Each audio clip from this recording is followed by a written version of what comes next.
안녕하세요. 세상을 바꾸는 작지만 강한 흐름 채널 M&R의 밸류 크리에이터 김장길입니다. 창업의지의 시간입니다. 스타트업 플레이북 나만의 성장 전략 만들기 파트 4 투자 유치의 이하 전략입니다. 제가 이거 원래 올 방학 때부터 시작했었잖아요. 여름 시작하면서 나만의 성장 전략 만들기라고 하는 걸 팟캐스트 코너로 잡아서 파트 1, 2, 3까지 했었고 이제 이걸 20부작 강의로 해서 이제 10번째 시간으로 잡았는데요. 오늘 말씀드릴 내용은 투자 유치의 심리학이라고 하는 걸로 해서 앞으로 한 5회에서 6회 정도 투자 유치에 대한 얘기를 하려고 합니다. 오늘은 그 첫 번째 시간으로 투자 시장의 플레이어란 어떤 것들이 있는가 이거를 좀 말씀드리려고 하고 있고요. 사실 이 영상을 되게 기다리셨던 분들이 많아요. 왜냐면은 이게 이제 결국에는 김장길이라는 사람이 지난 몇 년 동안 창업을 가르치면서 고민했던 것들을 하나의 좀 내용으로 풀어나가는 거고, 또 여러분들이 이것들을 보면서 스스로의 어떤 전략을 좀 만들어갈 수 있는 구조로 좀 이렇게 좀 짜고 있다라고 생각을 하고 있는데요. 그런 과정에서 봤을 때 요거를 좀 끝까지 보면서 공부를 하시는 분들이 제법 있더라고요. 근데 저로서도 사실 이번 이 팟캐스트 같은 경우에는 좀 작정을 하고 만드는 거고, 무슨 일이 있어도 올해 안에 이걸 완결을 짓겠다. 그리고 사실 솔직히 말씀드리면 이 내용을 바탕으로 책을 하나 써보려고 지금 계속 준비를 하고 있는 상황입니다. 그러다 보니까 이 강의 자료 안에 들어가 있는 거나 어떤 얘기를 해야 될지 그런 스토리라인에 대해서 하나하나 고민을 많이 하고 있는데요.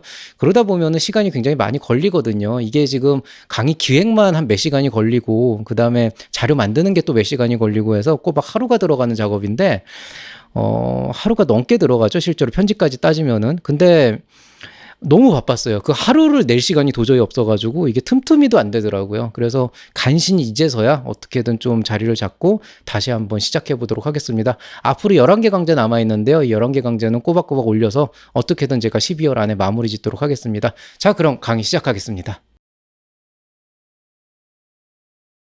제가 이제 창업 상담을 하다 보면은 처음에 창업을 시작하려고 오시는 분들, 혹은 이제 창업을 이미 시작을 했지만은 투자라고 하는 것에 대해서 조금 무지한 상태에서 이제 투자를 받아야 되는 상황이 돼서 오시는 분들은 거의 대부분 하는 질문이 딱 이거예요. 제가 투자를 이제 받아야 되는데 이 투자 유치를 하기 위해서 뭘 어떻게 해야 될지 모르겠다. IR 자료를 어떻게 만들어야 되냐? 뭐 꿀팁이 뭐냐? 나는 근데 팁스도 받아야 된다. 그럼 팁스를 하려면 어떻게 해야 되냐? 이런 얘기들을 하시는데요. 이게 이제 사람들 변천사가 있습니다. 이게 지금은 이분들이 무슨 생각으로 그렇게 하시는지 너무 잘 알아요. 그러니까 투자에 대한 어떤 본질을 잘 이해를 못하고 아직 처음이기 때문에, 이런 경험이 없기 때문에 이런 말씀을 하시는 것도 이해가 됩니다. 또 설사 투자를 한번 받으신 적이 있다고 하더라도 멋모르던 시절에 그냥 어찌어찌하다나 받은 분들은 투자를 받았음에도 불구하고 투자라고 하는 게 어떤 로직으로 가서 어떻게 가야 되는지를 또 모르시는 경우도 제법 있고, 그래서 사실은 지금은 좀 그런 부분에 면역이 돼 있는데, 진짜 농담 안 하고 한 3, 4년 전에는 이 얘기 들으면 울컥했어요, 진짜로. 그게 왜 그러냐면, 이게 되게 뻔뻔하게 느껴지는 거야. 그러니까, 아니, 뭐, 내가 사업하면 내가 뭐 투자를 해야 돼? 약간 이런 당연하게 받을 걸 받는 것처럼 오시거든요. 근데 그게 보니까 몰라서 그러는 거더라고요. 그래서 실질적으로 요즘에는 제가 이런 거, 그 당시엔 그래가지고 뭐 울컥했다 그래서 화를 낸 건 아니고, 투자를 왜 받아야 되는데요? 투자를 받으려면 기본적으로 거기에 대한 준비가 돼 있어야 된다는 얘기를 굉장히 좀 반은 까칠하고 반은 좀 냉철하게 얘기를 했는데, 요즘에는 이런 얘기를 하게 되면은 조금 이제 입장이 어떻게 되냐면, 일단은 그 대표님께서 투자를 받아야 된다라고 하는 상황은 이해가 되겠다. 당연히 사업을 하기 위해서 돈이 필요하고 그 돈을 확보하는 방법 중에서 투자 유치라고 하는 것도 하나의 좋은 방법이 되니까 그렇게 생각하시는 건 알겠지만은, 이 투자를 받는다라고 하는 거는 누가 그렇게 그냥 돈을 준다 이런 게 아니고, 사실은 굉장히 미묘한 그런 어떤 그 역학관계가 성립이 돼야 되고 이해관계도 맞아떨어져야 되니까, 일단 투자를 받는다는 게 어떤 의미인지도 아셔야 되고, 그 과정에서 대표님이 어떤 것들을 감안을 해서 하셔야 되는지도 좀 알아야 된다. 이런 이제 좀 얘기를 많이 해드리죠. 근데 이 말씀을 드리는 이유가 있어요. 대부분의 대표님들은 머리로 납니다. 투자는 돈 받고 내가 지분을 주는 거야. 지분을 주면 쟤네들이 나를 간섭을 못하게 해야 돼. 뭐 너무 욕도 많이 먹었어. 투자자들은 결국은 돈 벌려고 투자를 받는 거야. 뭔가 이렇게 단편적인 사실들을 가지고 이해를 하거든요. 그러다 보니까 심지어 어떤 경우도 있냐면, 저랑 굉장히 오랫동안 인연을 맺고 있는 그런 몇몇 창업가 분들이 있어요. 그 중에 한 분은요, 아직도 투자를 받는다는 게 어떤 의미인지 몰라요. 머리로는 이제는 압니다. 그렇죠. 투자자들이 수익을 당연히 내기 위해서 하는 거니까 거기에 핏을 맞춰야 되는 건 저도 압니다. 거기에 맞춰서 IR자를 만들면 돼요. 근데 교수님, 이렇게 하면 투자자들이 싫어하나요? 이렇게 하면은 투자를 어떻게 받아야 되나? 이런 이제 얘기들을 이제 물어보는 거죠. 그러고 뭐, 이렇게 투자를 받으면 안 되나 이런 걸 물어보는데 이게 뭐 싫어한다, 좋아한다, 된다, 안 된다의 문제가 아니고 근본적으로 투자라고 하는 거에 대한 그 이해도를 좀 높여야 돼요, 여러분이. 안 그러면은 그냥 단순하게 지분과 돈을 맞바꾸는 거 정도로 이해를 하고 거기에서 투자자의 알력 관계를 따지고 이건 너무 지분율 너무 센 거 아니야? 너무 낮은 거 아니야? 이런 식으로 생각을 하면은 당장은 어떻게든 맞춰서 투자가 이루어진다고 하더라도 이후에 그 투자를 했을 때 어떤 여러분이 생각하지 못했던 어떤 요소들로 인해서 그 뒤에 굉장히 많은 고생을 하는 경우가 있습니다. 그래서 일단은 오늘은 그 길고 긴 얘기를 하기 전에 여러분이 투자를 받는다는 게 어떤 의미인지 좀 알아야 된다. 이거를 일단 전체적으로 깔게 되는 거고요. 그 어떤 의미인지에 대한 설명을 앞으로 5회, 6회에 걸쳐가지고 쫙 얘기를 할 거예요.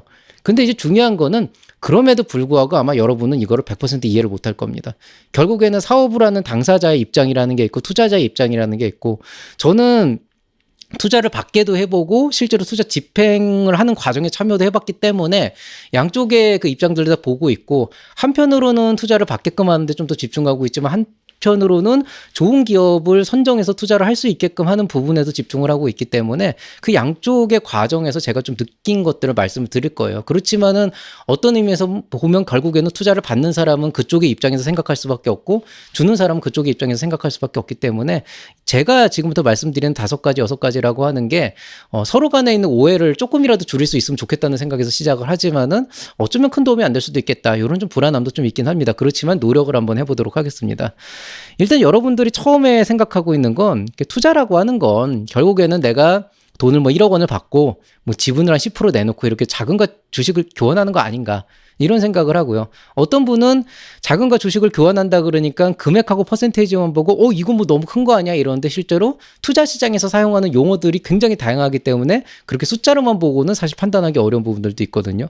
그래서 이런 부분들을 좀 이해를 좀 하셔야 되고요.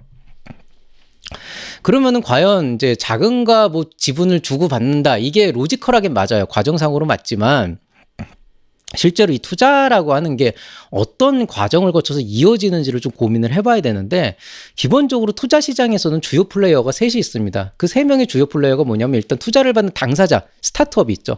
그리고 여기서 제가 파운더스라고 명시를 한 이유는 기본적으로 주요 플레이어에서는 투자 시장에서 투자를 받았을 때 직접적으로 그 투자 계약이라고 하는 범주 안에서 영향을 받는 사람을 얘기하는 거예요.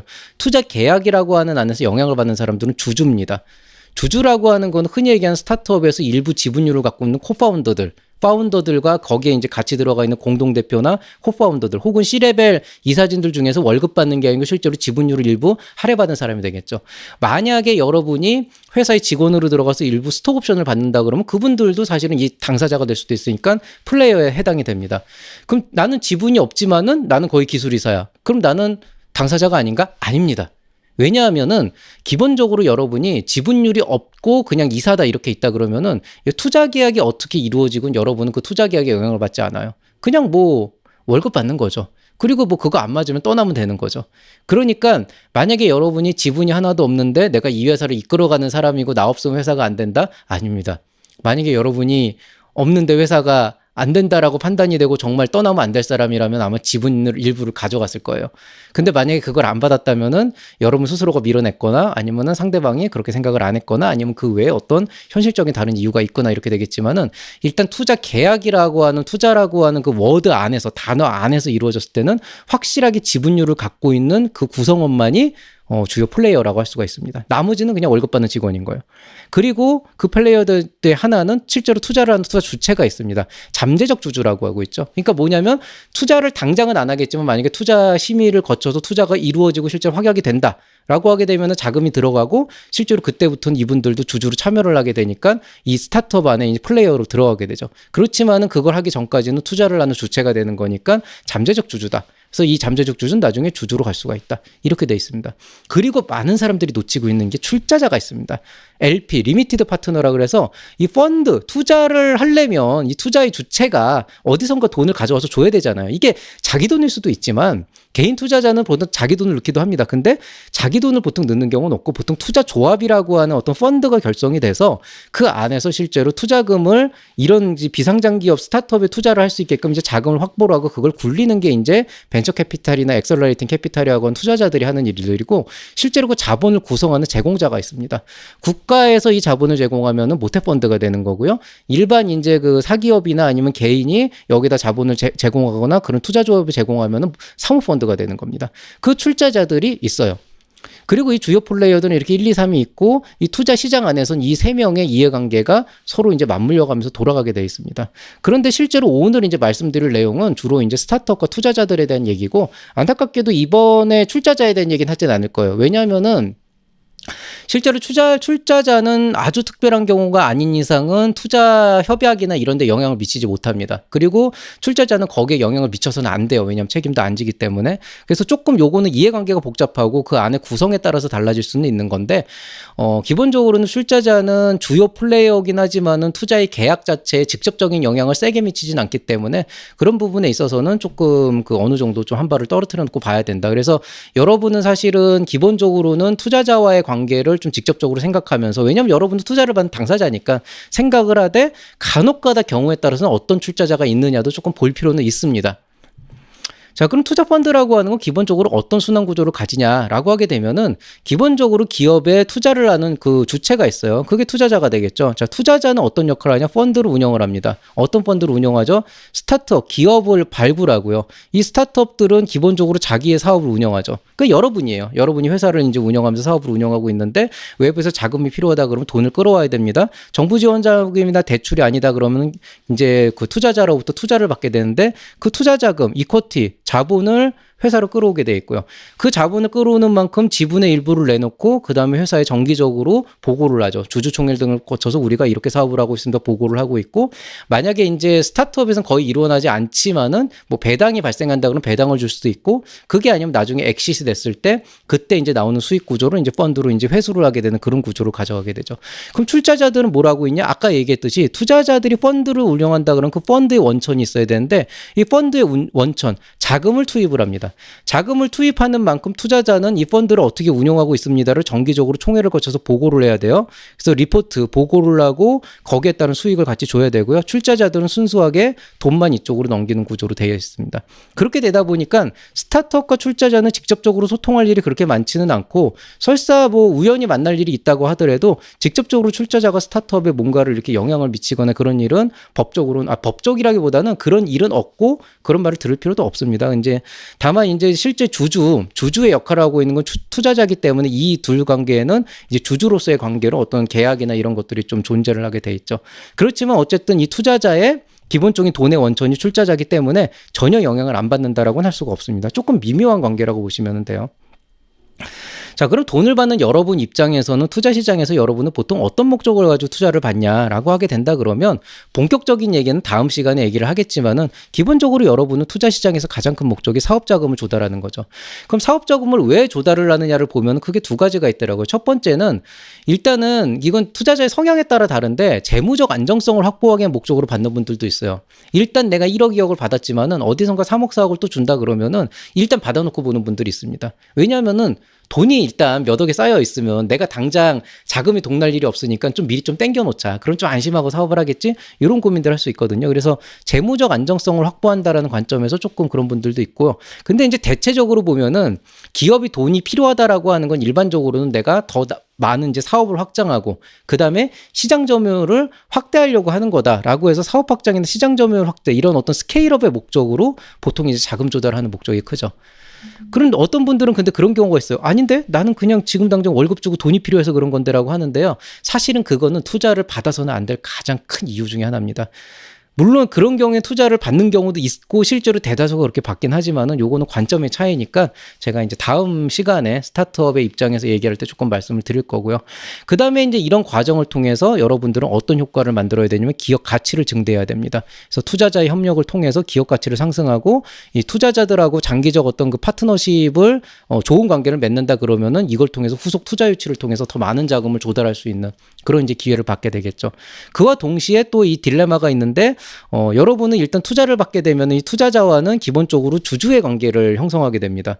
그렇기 때문에 주주 관계약에 따라서 기본적으로 모든 얘기들을 주주총회에서 보고를 해야 되고 거기에 따라서 여러 가지 의견을 들어야 되지만은 그와 별개로 자율성을 좀 유지하기를 원하죠. 그러니까 투자자가 이래라 저래라 하는 것도 싫은 거예요. 그래서 투자자의 간섭을 최대한 배제하려고 하고 독립적 운영을 하려고 하는데 이게 사실은 굉장히 큰 갈등 요소를 야기를 합니다. 근데 이게 굉장히 좀 웃긴 게 있어요. 그래서 얘기를 들어보면은 막 투자자 잘못 나면 뭐 이래라 저래라 한다 막 뭐 하고 하는데 너무 귀찮고 막 뭐 간섭을 한다 이렇게 돼 있는데요.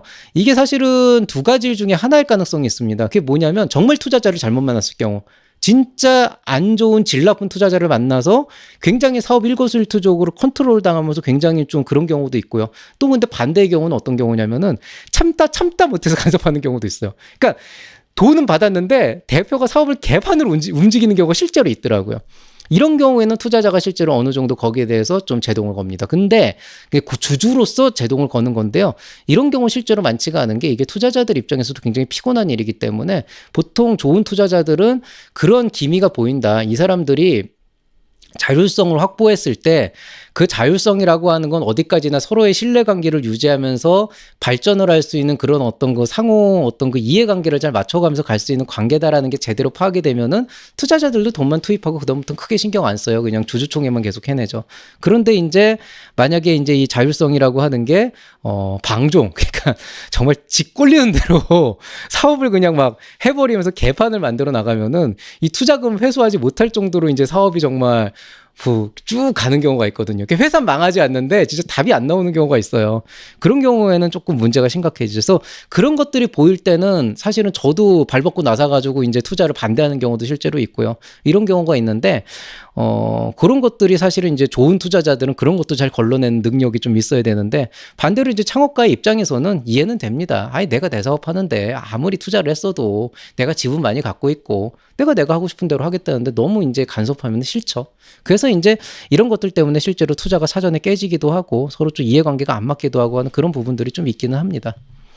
자, 그럼 이제 투자자들은 어떤 관점에서 보고 있냐? 투자자들은 사실은 기본적으로 수익 실현이 장땡이긴 해요. 수익 실현해야 됩니다. 초기에 투자한 거 대비 높은 수익률을 실현해야 되는데 이 높은 수익률을 보통 10배에서 100배 정도로 보고 있거든요. 근데 제가 이거를 다른 뜬금잡설이라는 채널에서 한번 그 프로에서 얘기를 했지만은 그 영상에서 이 높은 수익률은 너무나 당연한 거예요. 만약에 여러분이 1년에 20% 30%씩 성장한다? 그럴 거면 애플 주식을 사고 구글 주식을 사고 테슬라 주식을 사는 게 더 낫다는 거죠. 물론 애플이나 구글이나 테슬라가 매년 연간 20% 30%를 보장하진 않지만 적어도 비상장 기업에 투자하는 것보다는 그래도 낫거든요. 그러니까 기본적으로 우리가 스타트업에 투자를 하고 비상장 기업에 투자를 한다는 거는 기본적으로 10배 100배 정도까지는 보고 간다는 거고 그걸 통해서 투자 자본을 회수하고 이익을 이제 출자와 공유할 수 있는 구조로 가져가는 그런 그런 비즈니스를 하고 있는 게 투자자의 기본이다. 그리고 동시에 투자자도 실질적으로 그 돈을 움직이는 금융기관이다 보니까 금융기관의 연장선상에 있다 보니까 이 투자 자금의 안정적인 회수를 가져갈 수 있고 만약에 자금 손실이 일어날 수 있는 리스크가 있다 그러면 그런 것들을 좀 관리를 해야 되고 필요에 따라서는 그거에 따라 가지고 이제 기업에 어느 정도의 좀 제동을 걸 수도 있는 이제 제동을 건다라고 하니까 말이 좀 이상한데 주주로서의 당연한 권리를 실행할 수 있는 근데 실제로 비상장 기업에서 투자 협약을 맺으면은 여러분은 되게 불합리한 투자 계약이라고 생각을 해요. 흔히 얘기하는 RCPS 이런 거 보면은. 근데 이제 그게 불합리한 투자가 아닙니다. 잘 조항을 보면은요. 생각보다 일단 투자하고 나면 투자자들이 제동을 걸 수 있는 게 거의 없어요. 실질적으로는. 그냥 여러분이 횡령을 하거나 배임을 했을 때 거기에 대해서 반대를 할 수 있을 정도지 사실은 그 외에 어떤 그 추가적인 뭔가를 할 수 있는 게 그렇게 크진 않습니다. 그렇지만 분명히 어느 시점에 여러분들이 여러분 마음대로 했을 때 거기에 대해서 분명 어떤 그 제재를 가할 수 있는 그런 최소한의 권리 정도는 있기 때문에 그런 것들을 바탕으로 리스크 관리를 하려고 합니다. 그리고 이제 기본적으로는 투자자들도 결국 그 스타트업과 어떤 상호 성장을 하려고 하는 그런 요소들도 있는데요. 기본적으로는 좋은 투자가 이루어지고 성공적인 투자가 이루어져서 회수가 되고 또 여러분들 성공을 하게 되면은 일단은 포트폴리오가 굉장히 좋아집니다. 그리고 거기에서 브랜딩도 돼가지고 이 기업은 어떤 회사에 어떤 투자를 한 회사야. 뭐 이런 식으로 되다 보니까 재무적 투자자 입장에서는 이런 것들 자체가 사실은 되게 중요한 게 되는 거죠. 그러니까 아무 회사나 투자하고 걸려라 해가지고 99개 망하고 하나만 성공하면은 돈은 남겠지만은 회수는 되겠지만은 실질적으로 브랜딩 자체가 안 되는 거죠. 저 회사는 하나만 하고 나머지는 다 망하게 하는 회사 이런 식으로 이제 악명이 박혀버리면 진짜로 좀 안 좋은 상황이 되는 거고요. 그렇지만 계속 좋은 기업들 발굴해가지고 어쨌든 끝까지 이제 밀어주면서 뭔가 같이 갈 수 있는 그런 구조를 만들어주면은 이제 브랜딩이 되면서 재무적 투자자들도 그 지역에서 인지도를 얻게 되는 거죠. 그리고 이제 간혹 가다 보면은 이제 사업의 시너지 창출이다. 근데 이런 경우는 흔히 얘기하는 전략적 투자자라고 하는 관점에서 나오게 되는 거예요. 만약에 이제 여러분이 어떤 식음료 사업을 하고 있는데 그 식음료를 똑같이 하고 있는 어떤 그런 큰 대기업에서 투자를 한다 그러면 단순하게 그건 돈만 주는 게 아니고 여러분이 그렇게 성장을 하는 과정에서 뭔가 이제 어떤 그 상호 이해관계를 만들어서 시너지를 만들려고 하는 그런 목적들이 있겠죠. 그런 게 이제 이른바 SI, 이제 전략적 투자자라고 하는 건데, 일반적인 이제 창업 보육자 입장에서는 재무적 투자자하고 전략적 투자자는 굉장히 핏이 다릅니다. 핏이 다르다 보니까 지향하는 바도 다르고 이해관계도 다르기 때문에 그 양쪽을 동일시 놓고만 안 하면은 어느 쪽도 다 이렇게 작용할 수는 있다. 그렇지만 너무 하나만 보면 안 된다. 뭐 요 정도로만 말씀을 드리고 싶습니다. 이제 이렇게 이제 열심히 얘기해 놓으면 아까 제가 말씀드렸듯이 저도 그 정도는 안다. 잘 아는데 그래서 나는 어떻게 하면 투자자가 좋아할까요? 이렇게 질문한단 말이죠. 근데 이 정도는 다들 아세요, 실제로. 뭐 책만 봐도 아시고, 뭐 유튜브 중에 보면 이런 거 설명하는 이제 투자사 대표들도 있고 그런데요. 저도 이제 그런 유튜브 채널들을 많이 봅니다. 왜냐하면 저도 계속 공부를 해야 여러분을 가르칠 수 있기 때문에 많이 보는데, 한 가지 안타까운 거는 확실히 투자사의 대표들이 투자자들, 창업가들한테 얘기들을 할 때 어떻게 되고 구조가 어떻게 되고 설명하는 거 보면은 굉장히 차근차근 용어를 설명하는 것 같지만은 지극히 자기 관점에서 얘기하는 경우가 많아요. 언뜻 보면은 창업가들을 위한 것 같지만은 사실은 굉장히 자기 관점에서 얘기하고 있는 게 있고, 실제로 어떤 하나의 제도가 만들어지고 어떤 하나의 룰이 만들어졌을 때 창업가의 입장에서 이거를 본인의 입장에서 성장을 위한 발판으로 만들기 위해서 어떤 고민을 해야 되고, 또 투자자의 입장에서 이런 것들을 어떻게 받아들여야 되고, 또 서로 어떤 이해관계를 만들어가야 될지가 사실은 제가 항상 말씀드리는 기브앤테이크라고 하는 그 안에 녹아내야 되는데, 결국에는 투자자는 자기 관점에서의 기브앤테이크를 얘기할 수밖에 없고, 창업가는 자기 관점에서 기브앤테이크를 얘기할 수밖에 없기 때문에 그 두 개의 핏이 아마 안 맞을 겁니다. 제가 이렇게 얘기해도 평생 동안 안 맞을 거지만은 그래도 좀 납득은 해야 될 거 아니에요. 그런 어떤 그 상호의 그 차이를, 이해관계의 차이를 좀 납득을 해야 되는데, 그런 부분들이 말을 하기도 어렵고 시시때때로 바뀌기도 하기 때문에 조금 어려운 부분이라고 생각을 하고요. 다만 이제 제가 말씀드리고 싶은 건 투자자가 좋아한다 싫어한다 이거는 오늘의 쟁점은 아니고, 실상적으로 여러분이 제가 지금까지 얘기한 걸 완벽하게 이해하고 있다 그러면은 실제로는 머리로 알고 있는 거지 사실은 아무것도 모르고 있다. 왜냐하면 이거는 저도 몰랐어요. 저도 본격적으로 투자라고 하는 업무에 들어가서 사람들과 얘기하고 실제로 투자 유치에 참여를 하면서 결정을 내려야 되고 고민을 해야 되는 그 과정이 되기 전까지는 이 투자라고 하는 게 들어갔을 때 내 기업을 어떤 관점으로 바라봐야 되는구나. 평가를 굉장히 많이 했고, 심지어 제가 투자 유치를 위한 기술 평가 같은 것도 굉장히 많이 했거든요. 코스닥 상장 평가도 실제로 했었어요. 그런데 그런 과정을 할 때도 제3자의 입장에서 객관적으로 가치만 평가하는 단계가 있고, 내가 실질적인 창업가로서 남의 돈을 땡겨야 될 때 내가 내 입장에서 어필을 해야 되는 그 관점에서의 그게 있고, 투자를 실제로 하는 입장에서 상대방을 평가하는 관점, 이게 다 다르더라고요. 근데 그 경험들을 보통 동시에 하진 못하기 때문에 실질적으로는 지금 뭐 투자사뿐이 아니고 창업가들도 그렇고 창업기업들도 그렇고 결국에는 자기들의 입장에서의 기브앤테이크만 생각하고 상대방의 입장에 대해서는 좀 상상만 하고 있는데, 그 상상하고 있는 그 갭이 생각보다 크다. 저는 다 겪어봤고 계속 고민을 하고 있기 때문에 그래도 그 갭을 좀 많이 줄였다라고 좀 생각을 하고 있는데, 저도 뭐 장담은 못하고요.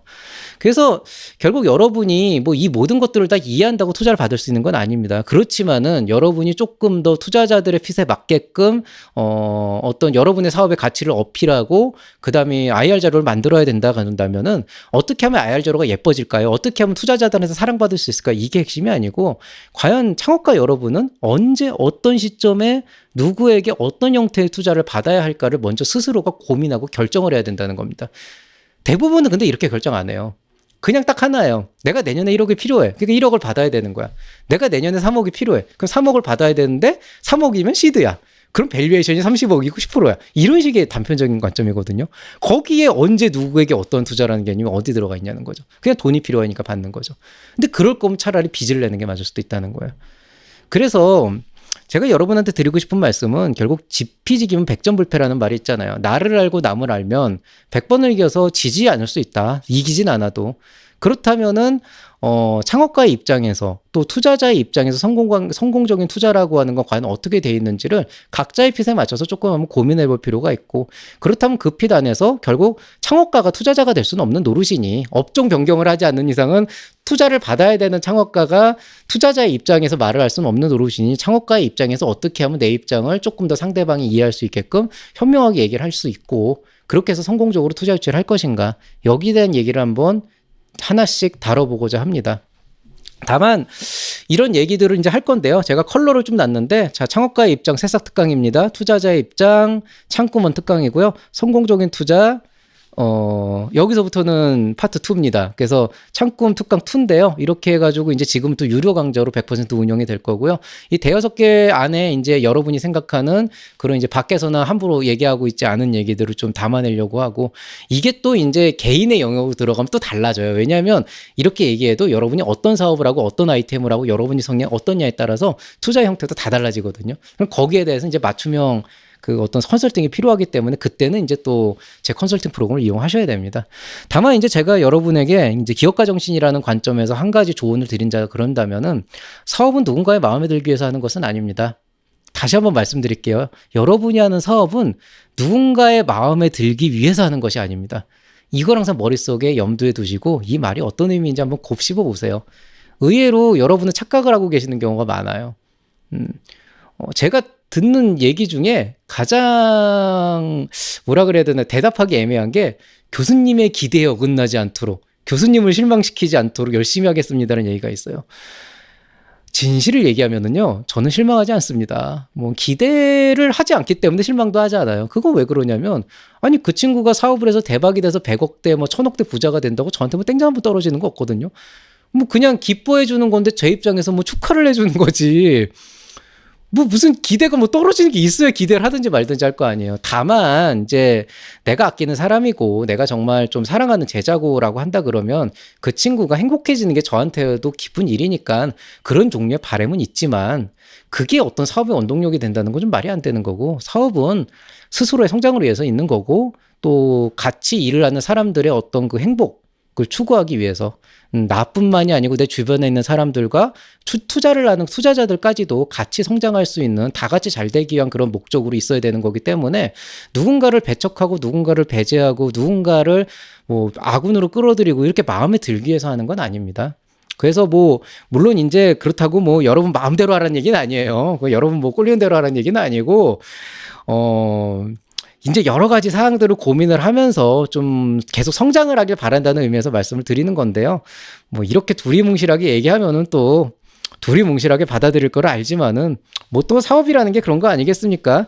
그런 거를 또 이제 그 뭐라 그래야 되나, 컨설팅으로 또 풀어갈 수 있는 그런 이제 가치도 있어요. 저도 남는 게 있기 때문에 요 의미가 진짜로 뭔지는 정말 궁금하면은 개인적으로 컨설팅 신청해서 한번 들어보시기 바라겠습니다. 자, 나만의 성장 로드맵 만들기 10번째 투자 유치의 심리학, 투자 시장의 주로 플레이어에 대해서는 얘기는 끝났고요. 다음 시간 11번째 시간에는 창업자의 생각, 우리가 투자를 원하는 이유에 대해서 새싹 특강으로 찾아뵙도록 하겠습니다. 여러분 오해하지 마세요. 여러분의 머릿속을 디벼보겠다는 게 아닙니다. 여러분은 나 투자 이미 다 원하는 이유 있는데 뭐 이 얘기를 왜 들어 그러는데요. 제가 얘기하고 싶은 거는, 저도 한 사람의 창업가로서 만약에 창업가가 투자를 받길 원한다면은 어떠한 생각으로 어떻게 접근을 해야 되는가, 그 원론적인 부분들을 얘기를 하고 있는 거고, 여러분 대부분은 그 생각을 안 하고 있다. 머리로는 하고 있다 그러지만 표출되는 형태로 뭐 완전히 잘못된 생각을 하고 있다는 얘기를 말씀드리기 위해서 하는 겁니다. 그래서 아마 이 새싹 특강도 어쩌면 파트를 2개로 나눠서 할 수도 있어요. 얘기가 너무 길어지면은. 그래서 그런 부분 강화해 주시고 한번 얘기를 들어보시면 좋겠습니다. 오늘 얘기 여기서 마치도록 하겠습니다. 이 강의 오랫동안 기다리셨을 텐데 창업의 지혜라서 제가 조금 라이트하게 하다 보니까 여러분이 기대하는 정도의 얘기가 나왔을지는 잘 모르겠어요. 그렇지만 이런 일반론적인 얘기부터 시작을 해야 본편이 재밌어지기 때문에 거기에 대한 얘기를 조금 더 깊이 있도록 제가 새싹 특강과 이후 창금 특강에서 말씀드리도록 하겠습니다. 자, 기다리기 지루하신 분들은 M&A 스타트업 프로그램 들어오셔서 저희의 컨설팅 프로그램들을 이용하시면은 내년도 창업 자금 조달에 굉장히 큰 도움이 될 거라고 생각을 합니다. 절대로 후회하지 않는 그런 가치를 안겨드릴 걸 약속하면서 저는 이만 마치도록 하겠습니다. 이상 채널 M&A의 밸류 크리에이터 김장길이었습니다. 여러분 행복하세요. 사랑합니다.